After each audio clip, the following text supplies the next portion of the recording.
Okay, we're recording now, and here we go.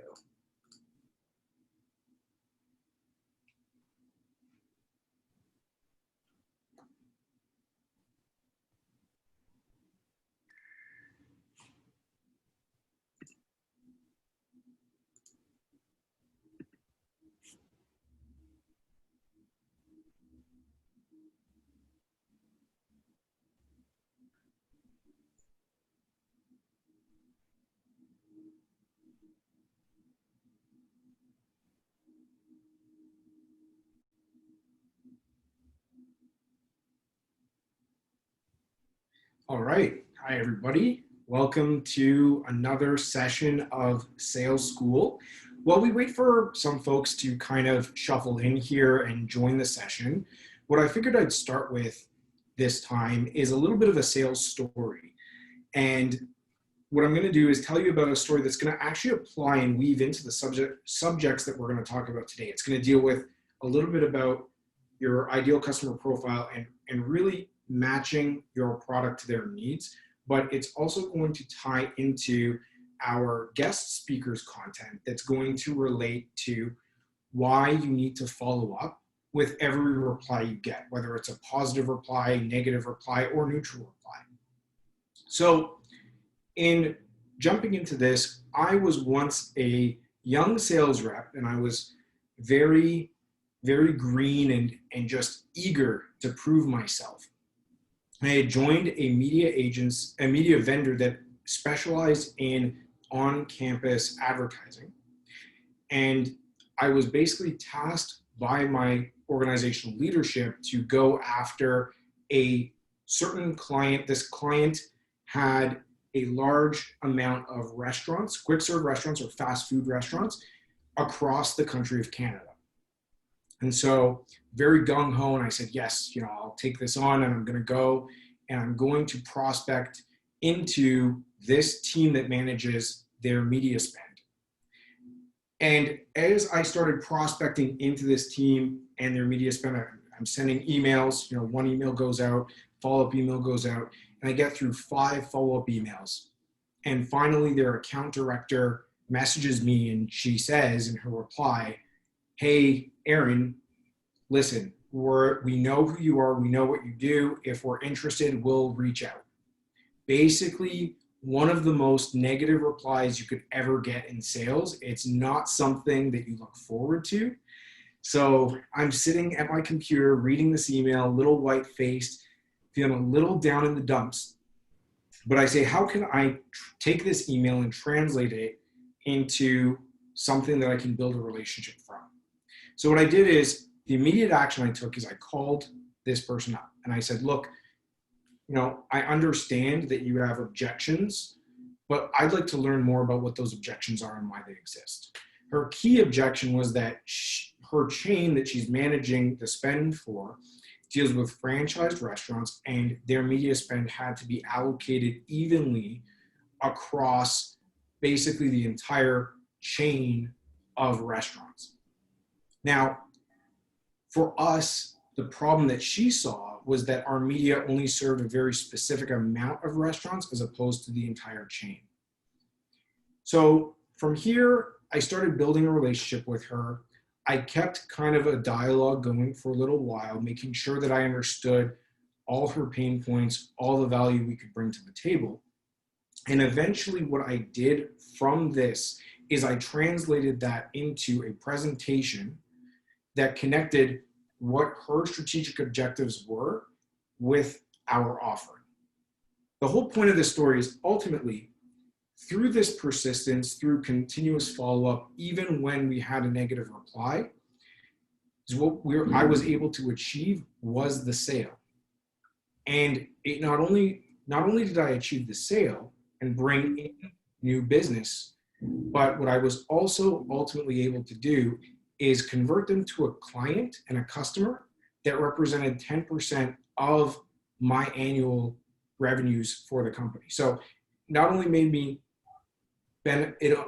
benefited me by bringing in revenue, but a considerable amount of revenue. And this is why following up is so important. So today, we're going to go through is, first of all, building your ICP, what to consider, and cleaning contact information, cleaning what you've basically derived from that ICP and how you can use that to increase personalization and build more productive outreach. And then we're going to finish with our guest speaker, Will Richmond, the co-founder and CEO of Growth Genius, who's here to talk about how the game has changed and the fact that the money is in the follow-ups. It's in reaching out to people, whether they're replying to you positively, neutrally, or negatively. Really important topics to kind of cover today. So first, let's dig into how to build and why you should build an ideal customer profile, or ICP. So to start off, it's important to understand that an ICP combines a set of qualities or characteristics, and it's used to define who's most likely going to buy what you're offering, whether it's a good or a service. An ICP is really about understanding who that ideal customer for you is. And then from there, it's about also recognizing that if you're working for a larger corporation, or even if you have a few products that you offer, a few services that you offer, there may be different ICPs that you can actually tap into. And it's this combination of ICPs that makes up what we would call your total addressable market, or TAM. Now, when you think about an ICP and a TAM, it's very important to understand that these will fluctuate and change over time. And there are various factors that impact this. One could be product changes. As your product grows and evolves, it may appeal to new audiences. It may appeal to less audiences. And the same thing with your TAM. As you grow as an organization, you may be tapping into different markets and different areas, and your TAM as a whole may increase. So when you start with an ICP, it's about starting with a very defined understanding of who your ideal buyer is and centering your outreach around that person. One key thing as well about focusing on an ICP and how it benefits you as an organization, and not just how it benefits the customer themselves in terms of getting applicable outreach. By making sure that you're reaching a customer on a regular and ongoing basis, and the right customer, what you're actually doing is making sure that your time is prioritized effectively, because you're not going to waste time on somebody who's not going to need or want your product or service. You're going to spend it focused on those who will get the most out of it, and therefore who are most likely to buy and convert. So just a quick little exercise on how to visualize your TAM and ICP here. If you think about this pink circle that we have represented on the screen as the world, think about this as the global population. So this is the population of everybody in the world. It's the 7+ billion people we have on this great big sphere of ours. And then within that, that's where your TAM lives. So that's your total addressable market, is that little yellow square. And that is likely not even to scale. It's likely even a little smaller than that for most of us. Now, within your TAM, you're going to see it's made up of all those ICPs that we were talking about. So this is how you visualize your customer base as a whole. So those ICPs all together make up your TAM. And like I said, as your product or service grows and changes, that TAM can increase. Just to give you a quick example here about how that can happen is, think about Amazon as an example. Amazon first started selling books. They were very focused on a customer who was interested in books. But as they grew and got very good at selling and distributing books online as an e-commerce platform, they grew and expanded into other things. Now, Jeff Bezos is out there launching rockets into space. So there's a lot of areas and aspects where they've been able to grow and increase the size of their TAM. Another example is them offering cloud services and solutions. So serving a B2B audience versus a B2C audience. Now, let's get into an exercise and talk about building your ICP. So when you're building your ICP, it's built on a couple of key pillars. The first pillar is personal information. The second pillar is going to be more corporate or company information. And the last pillar is going to be various triggers. We'll dive into these in a bit more detail. So personal information is going to have details like basically who that person is in terms of title or seniority within an organization. It's going to have maybe information and details about where that individual themselves is located and based out of. From a company standpoint, what we're looking at is, and digging into, is company information. So where that organization is and located, but could be other details as well, like how big of an organization they are, not just in terms of annual revenue, let's say, but maybe in terms of employee headcount. Also taking into consideration what industry do they operate in and who are they serving. Now, in terms of the triggers, what you really want to understand here is when it comes to your ICP, when it comes to your buyer, what are their specific pain points and what are the values that you offer? The other things that you can consider here are macro trends as well. So right now we're in an environment where organizations are becoming increasingly digital. So are you serving that need? And if so, what are you bringing to the table that's going to benefit your ICP? These are all things that you want to start to consider when you're building your ICP. One other thing to consider as well when you're starting with an ICP is understanding IBM's BANT model and starting to apply it here. You're going to use it throughout kind of your correspondence with your prospects, but by understanding your buyer and if they have the budget, authority, needs, and their timeframes, you're constructing an understanding and a complete understanding of who is most likely able to convert to a customer for you as opposed to just being a prospect. So I've developed 2 example ICPs here for us to kind of go through and review. The first is going to be for, let's assume, a client that is an influencer marketing agency and who they would want to prospect into. So this influencer marketing agency is going to be looking at key marketing decision makers and also influencers within marketing organizations. And the other component here is that their personal location isn't critical. So we're not worried about where they're located. We're mostly worried about them being a decision maker or influencer within their organization. We're going to look at company information for these. So companies with over a 500 employee count are who we're after, because they're going to have the budgets that are going to be most beneficial for our influencer marketing agency. They're going to be located in the US and Canada, because let's say our agency is based in the US, but can operate kind of more on a global scale, but they're focused on North America for right now as they grow. And they're specifically looking to speak to people in the consumer goods and food and bev industry. Now, in terms of triggers and nice to spend here, the fact that more people are spending time indoors right now and on digital devices is going to prompt a little bit of a response here. And also, we're focused on the consumer goods and food bev industry because we'll assume that this influencer marketing agency has the ability to track consumers at retail. So that's how we're kind of going to envision this subset of information. Now, what I'm going to do is I'm going to just transition. I'm going to take you into the Growth Genius Prospector and show you how we've built this out. So recall that we said that we'd speak to influencers and decision makers. So we're going to speak to brand managers, marketing managers, but also directors of marketing, because they're likely going to hold a lot of the budget responsibilities. Now, in terms of the influencer component, we're going to also speak to assistant brand managers and assistant marketing managers. So why are they considered an influencer versus a decision maker?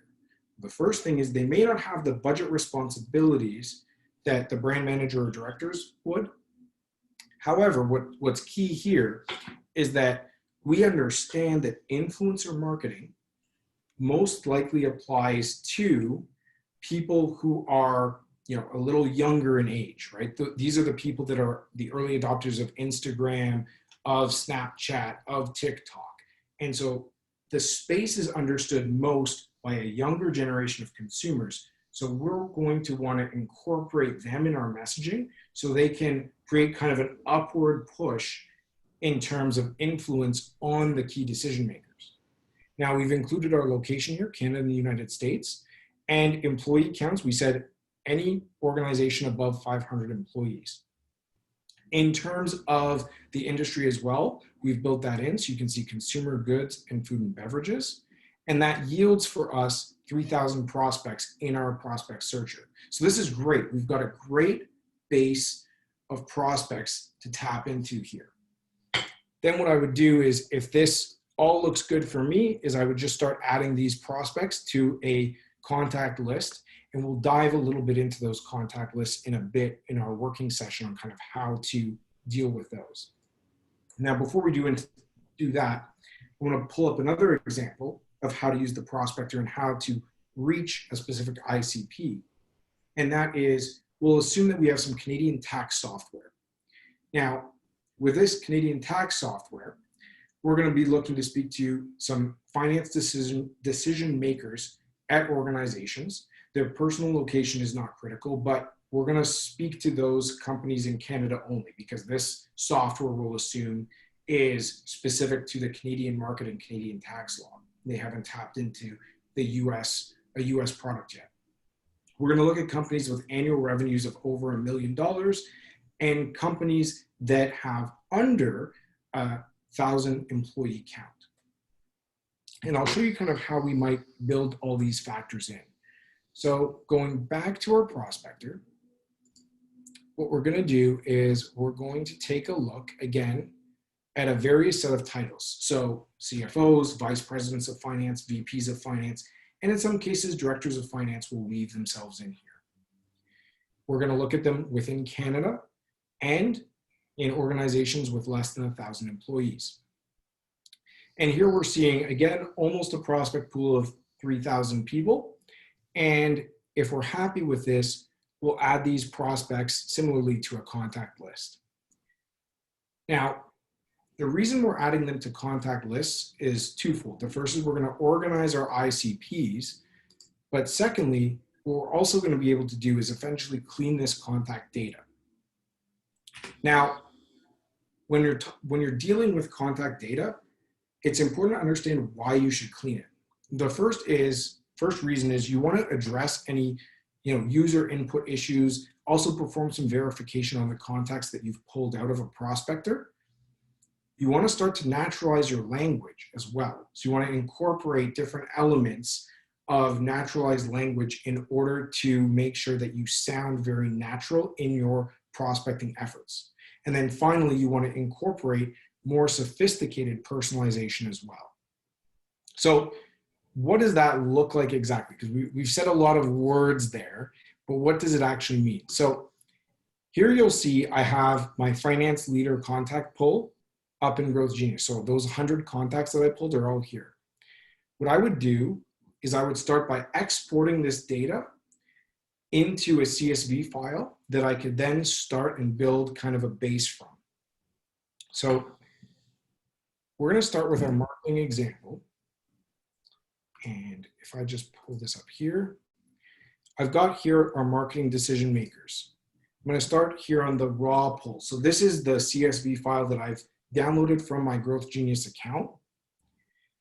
But what I'm going to do is I'm going to start cleaning these contacts.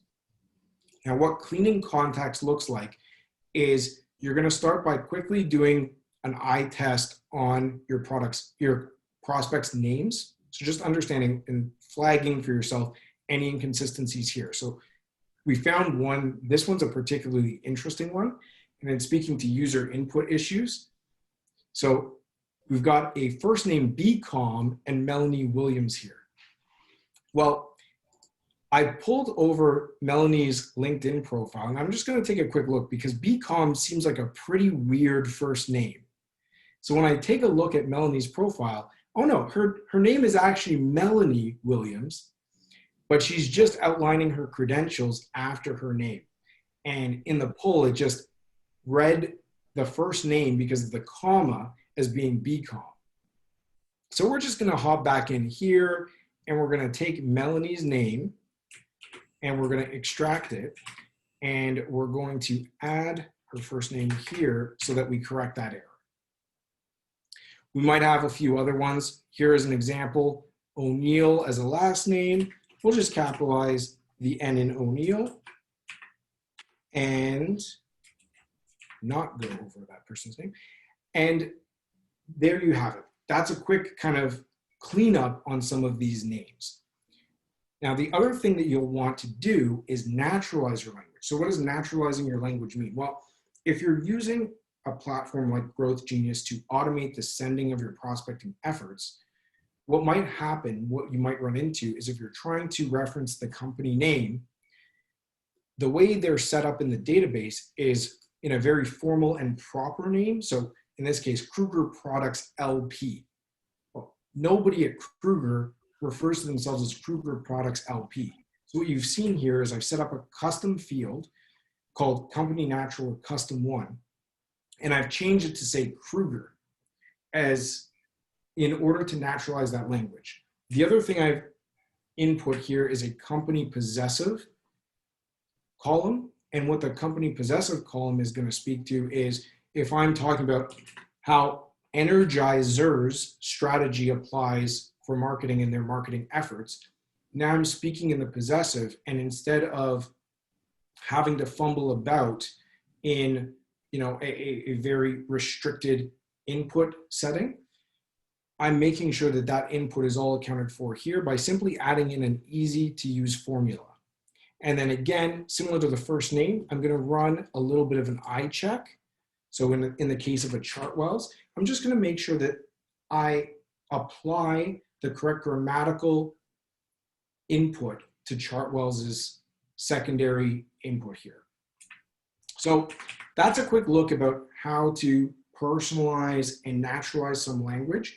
If we want to get a bit more advanced, we'll hop into our finance and key decision makers standpoint here. So in this poll, what we've done in the contact cleaning is we've done a few more advanced things. The first is for the title, we've actually naturalized their titles because you'll see there's a lot of long and drawn out titles here. But again, we don't want our outreach to appear to be spammy, to appear like we're automating it. So we want to start going through the exercise of naturalizing it by just referring to them as a CFO or a VP of finance, as opposed to complicating matters further.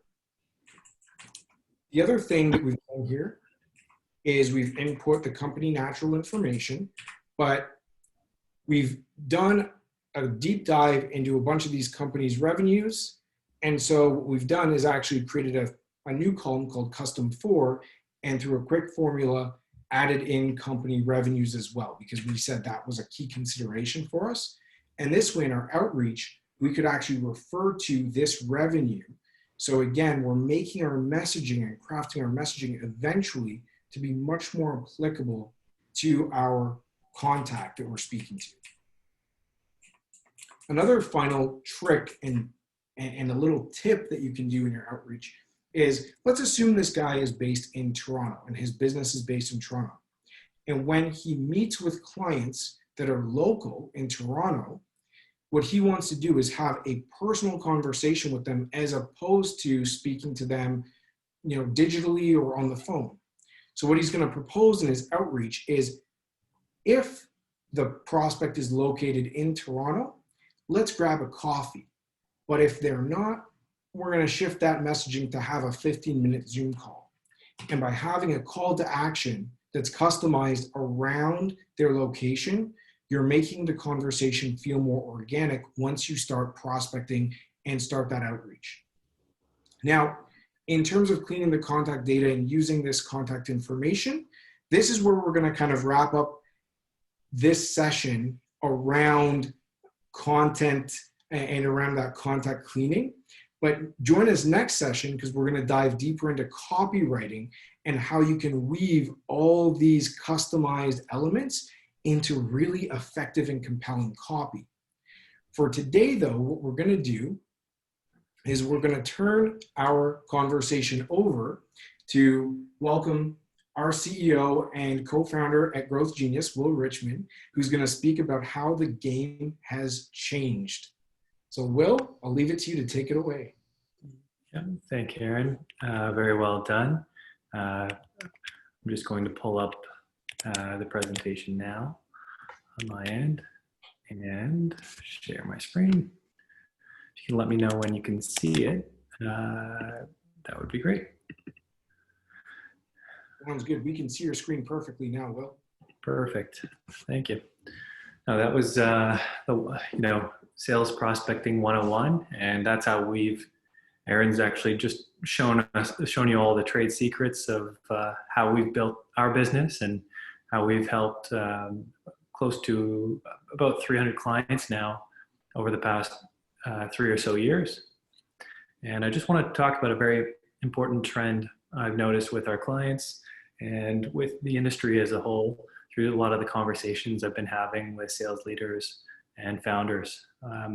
So the title of the presentation is "The Game Has Changed." The money's in the follow-up. So just a quick agenda, explain where I'm coming from and where I'm seeing the problem, where we're at as an industry, some of the key findings, so you don't have to sit through the whole presentation if you want to just get to the good stuff. And then the last two are why should we really follow up in more detail, and then why we don't, and where we need to go as an industry, or at least as an effective sales professional. Cool. So yeah, my background actually isn't in sales. I've just been working in sales development for about a good part of 5 years now.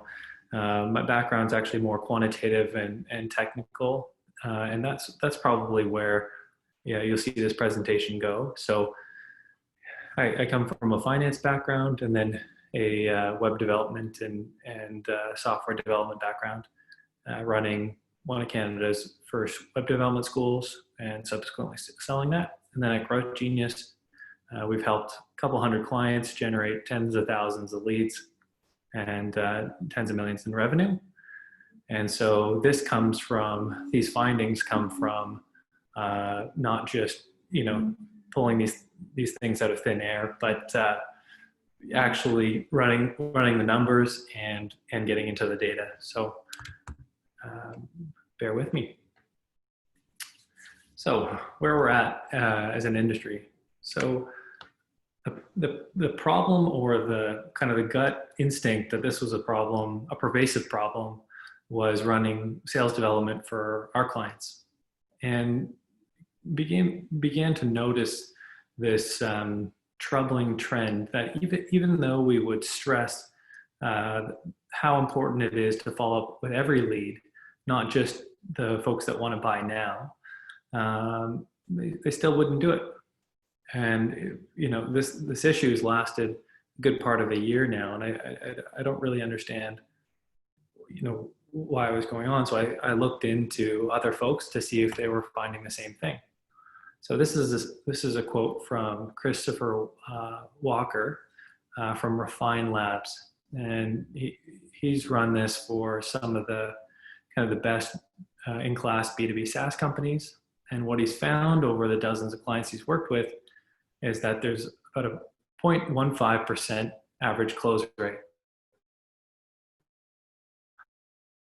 What it means is 1 in 700 people close when you consider, a lead form or they show interest in your intercom widget, or they respond to any sort of conversation. It's just a terrible close rate. So that and conversations with folks across the industry tells me that as an industry, it seems like we're all obsessed with opening doors.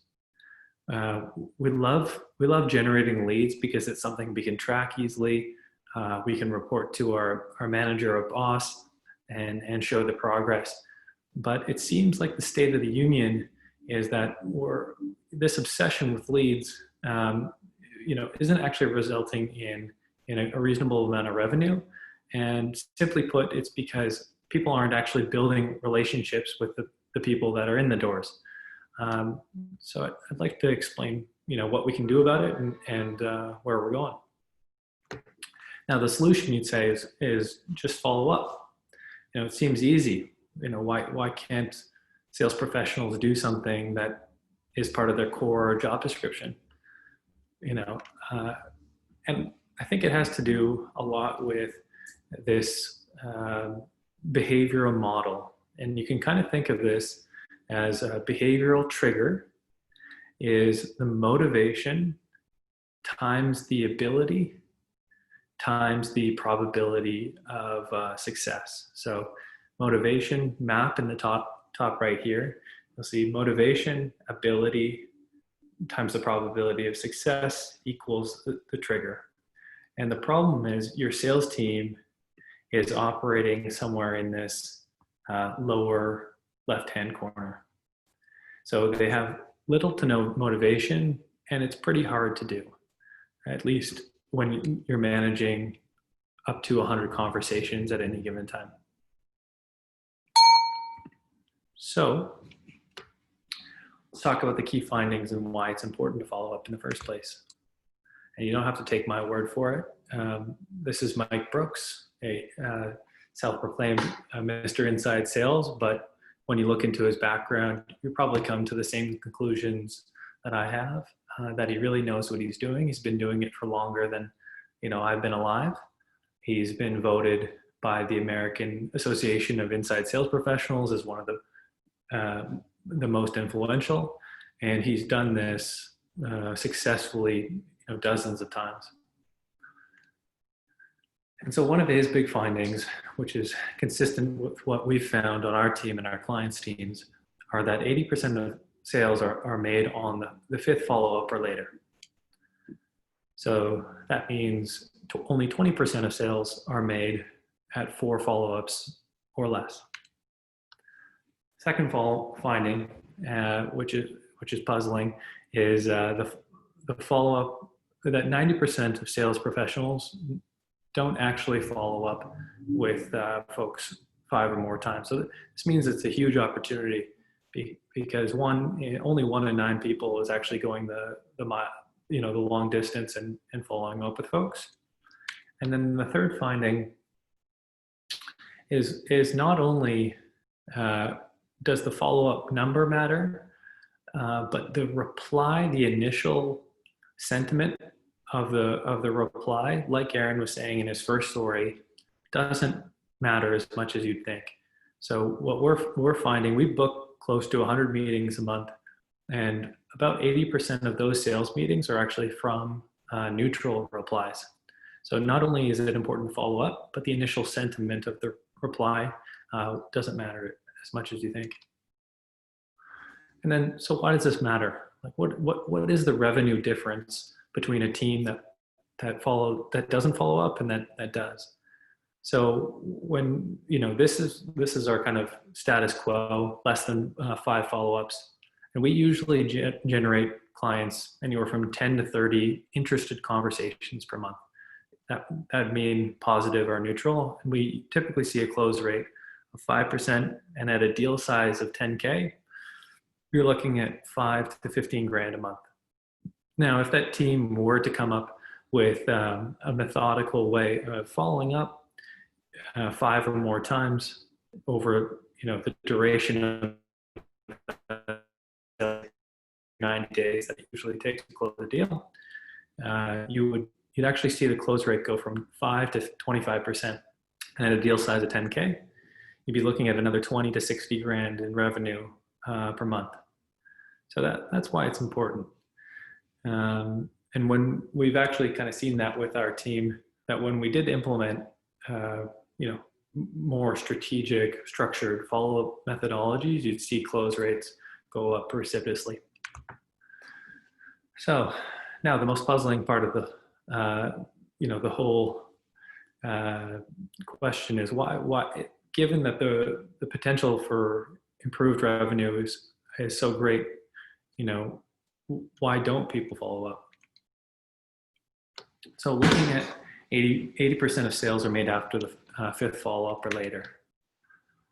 So here's the breakdown of each follow-up and what it's worth to you.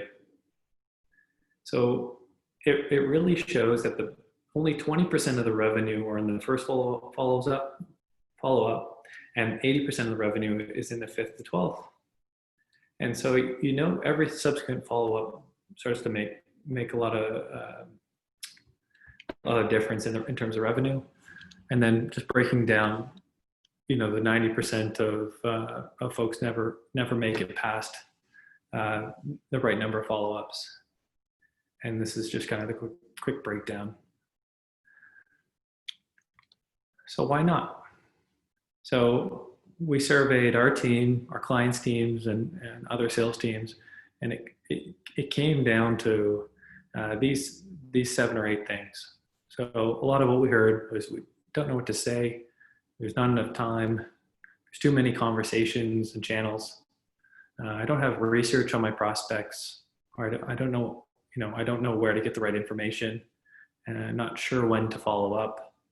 I hate updating my CRM, or the data hygiene is terrible. Sometimes folks don't even have a CRM. And a lot of people don't like to feel pushy, as well as not as exactly exciting part of the job. The net new business or the new connection for salespeople is part of the reason why they pick the profession in the first place. So where do we need to go? And so I've come up with a couple ideas, keeping it really simple, lightweight. And if you want to dig in, feel free to contact us, after the presentation. But where do you take your sales team? Where do you go? So what we found in getting our sales team to follow up, it was a different approach for every different objection. And I think, as Aaron said, the objections are the hard part to get, and when you do, they're present, because then it becomes a lot simpler to address the problem. So, how do you deal with, okay, I don't know what to say? What changed the game for us were templates. So we have a log of all the different responses, pre disco or demo meeting, post demo meeting, and then follow-ups on a per response basis. So if someone says price is an issue, you talk about ROI. If someone says fit is an issue, you talk about okay, maybe there's someone better to speak to at the company. Some might say it's a priority is an issue, and that's where you might talk about ROI. So templating all the different categories of the replies before you go into your sales process is really helpful. So on the not enough time, I think that's actually quite a valid argument, as we're seeing the world of sales go into this high frequency, many dozens of conversations type game. And what we've actually started to do is arm our account executives with virtual assistants to help with the conversation management, because at some point it can become overwhelming. That being said, if you're not in an ability to equip your whole team with virtual assistants, you might want to help with time management side of things and say, can you batch your day or remove things that actually there's not a lot of value add to? On the objection that there's too many channels, is valid. It's always important to let people know that all of these objections are valid. We just have to solve the problem together. So there's unified inboxes or shared team inboxes now. So we built one as a part of our product, and or you could use something like Front App, and you can get your whole team in there to aggregate all of the channels and conversations across the entire team. So if you don't have research on the prospects, there are a number of third-party providers like Clearbit, Enrich, and we have one as well in our inbox that gives you all the right information. On the not sure when to follow up, it's really about templates and cadences and playbooks. So if you remove a lot of the heavy thinking and the heavy lifting out of the process, you can see that the completion rates go up. And then the bane of every salesperson's existence is their CRM. So, you know, this every sales team should have a CRM these days, no matter how small you are. And then when it comes to updating the CRM, it's all about getting that integration correct with your Salesforce, your HubSpot, your Pipedrive. And then if the last one we get often is, oh, okay, I feel pushy, and I think that's a valid concern. You don't want to be a nag, or you don't want to bug folks. But when it comes down to it, it's often that the prospect doesn't have all the information that you have in your mind. So if if you have conviction that you can help somebody, you know, if that only might be present to you because of what you've learned, or you know, what you've discussed as a team. So it's about actually showing the prospect a different version or angle at the solution, and bringing that insight to the team. So if you really believe that the solution A is going to solve their problem, maybe it's about showing or explaining that solution in a slightly different light. If you're looking for some of the guides and playbooks and tips and tools that we've used as the team, we'll include all the links you need here, including follow best practices and the response playbook, some of our top email templates, some of our LinkedIn best practices, our sales playbook, and then obviously a free trial and data if you're looking to automate your outreach. Very final thing I'll say is, you know, this kind of, it seems like an insurmountable effort to get your team to follow up. You know, it's pretty hard or daunting as a sales manager, if you've run a sales team, to get your team to adhere. But I just wanted to go through the case study of organ donation rates in Europe. This seems completely unrelated, but by the end of this, hopefully it starts to make sense.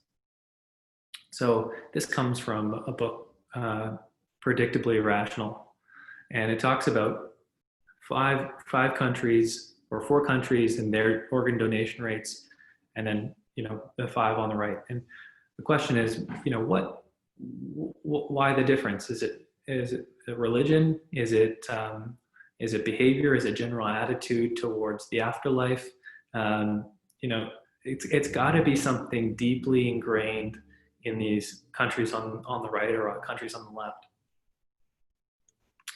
So as Dan Orelli goes through, he talks about, you know, exactly why why there's such a huge difference, and it's more or less trivial. And I think it relates back to your sales team. If you can nudge all of these nudges that we've just talked about in the right direction, if you can start to nudge people, you can get dramatic changes in behavior.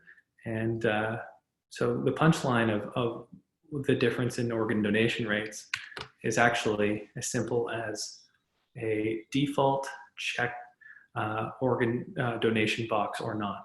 So the folks that donated their organs, that checkbox was checked, and it was not checked. So as human beings, we're incredibly lazy. So it just tells you that as a sales manager, you're going to have to make it incredibly easy for your sales team to follow up. But when you do, the results can be profound.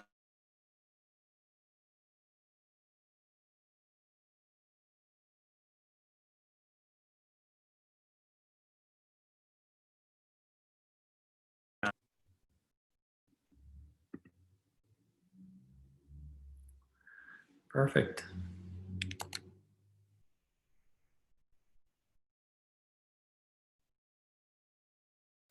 I think you're muted, Aaron. Is there anything we should say or as we sign off? Yeah, sorry, I was on mute. So I'll just leave everybody with this final thought. First and foremost, what I want to do before the final thoughts is quickly say a warm and large thank you to Will for sharing his time and insights with us today, because I think that there was a lot of value in what was presented, and there's a lot to take away from that. So first and foremost, thank you for joining us today. And then I just want to remind everybody that we are going to have a next session on November 12th at 4:30 p.m. Eastern, 1:30 Pacific.